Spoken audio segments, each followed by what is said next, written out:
انت لو كيرلي هاد المفروض تبقي عارفه ان لو شعرك مبلول قوي وبيبقى ده شكله لما بتسرحيه وبيعمل الصوت ده، يبقى المفروض تقسميه sections وتلمي البارت اللي انت قسمتيه وتبلي شعرك تاني وتحطي your favorite leave-in conditioner او curl activator وتحطيهم على السكشنز اللي انت قسمتيهم وتستعملي الفرشة اللي انت بتحبيها او ايدك مش فارقة.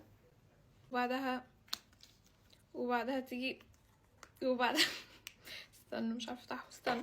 وبعدها تجيبي جل انت بتحبيه وتحطيه على السكشنز اللي انت لسه عامله لها ديفاين. وبعد كده تعملي بقى السكشنز، جيتي عند الحته اللي قدام ورحتي عاملاها على ورا عشان تديكي فوليوم، وظبطي الحته اللي محتاجه تتظبط بايدك.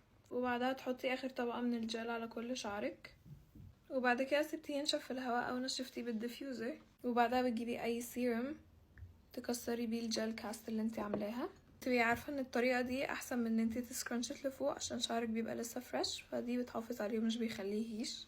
وان ده كده بيبقى شكل الكيرلز day 1. انا personally بحب day 2 او 3 عشان بيبقى fluffy اوي. بس كده لو انت كيرلي هاد المفروض تكوني اتعلمتي. باي باي.